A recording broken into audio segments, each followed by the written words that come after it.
everybody, and welcome back to another video. My name is Nina, and in my last video, I talked all about the Girls Inc. Girls Bill of Rights. That guy right there. How many times do you see the Girls Inc. logo in this video? I feel like it's a lot. In that video, we defined rights as things that we have the guaranteed ability to do. We also defined rights as the things that we have the freedom not to do, especially when those things make us feel unsafe or uncomfortable. We talked about how even though everybody has rights to do things or not to do things, when people's rights go unrecognized by others, we start to treat people unfairly. And this often leads to people being put in unsafe or dangerous situations. And that leads me to today's topic, self-defense. Now, there's lots of different kinds of self-defense. You can use your body to physically block yourself from harm. You can also use your body to just get out of there. And while there are definitely appropriate times to use those forms of self-defense, today I'm actually going to be talking about how we can use consent as self-defense. More on this later, but as a reminder, consent is the permission for something to happen or agreement to do something. But first, let's go back to our rights.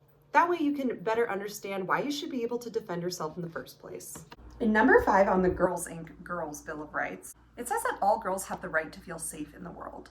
To me, this means if I'm in a situation that makes me feel unsafe or is causing me harm, then I'm gonna do what I need to do to either stop the situation from continuing or just getting out of there. And also having the right to feel safe might also mean that if I think something is going to cause me harm, either emotionally or physically, depending on what it is, I can say, I'm not gonna do that. Or I could say, I'm not ready to do that yet. And whether or not I think something is about to put me in an unsafe situation, or I do find myself in an unsafe situation, then I can use my voice to tell somebody that I trust about what is happening, because I have the right to feel safe. Some situations that would make me feel unsafe: riding a bike without a helmet on, if I was at the grocery store and people weren't wearing their masks, somebody yelling at me, somebody touching or sexualizing my body without my permission. Now, on top of the Girls Inc. Girls Bill of Rights, Girls Inc. also has a list of self-defense rights. Those rights are to feel safe, to be respected, to be listened to decide who touches you and when a person can touch you, and to say yes, to say no, or to change your mind. Now, those last two rights really remind me of one of my favorite tools to use when it comes to my own self-defense, and that is consent. Ah, yes, consent. To consent is sort of another word to give permission. It lets others know what you want. It lets you know what your friends want, but it also lets you know what they don't want. Consent is awesome because it allows us to go on adventures, to make new friends, to be confident in asking others to use your preferred gender pronouns. Consent is the tool that we use to have control in our lives, which means that consent is also a form of self-defense. It says that consent is a self-defense tool right here in the Girls' Self-Defense Rights. As a reminder, it is your right to say yes or give consent, to say no, not give your consent, or to change your mind. Maybe you started out consenting to something and then you decided that you felt unsafe and you wanted to say no instead. And now I'm going to show you 3 scenarios for using consent.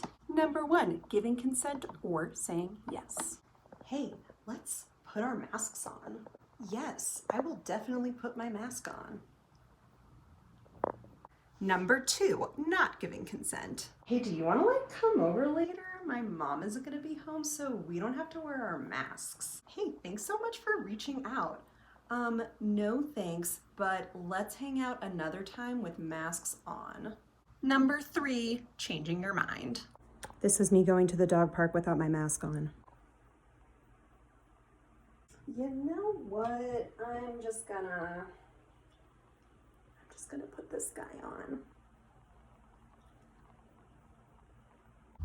Hey, little guy. Hey. When we're using our voices to tell people what we want, what we like, and what we need, we're already defending ourselves from things that could potentially cause us harm. But if you still feel unsafe, you feel like you're not being respected or listened to, you continue to have the right to use your mind, your voice, and your body to protect yourself from harm.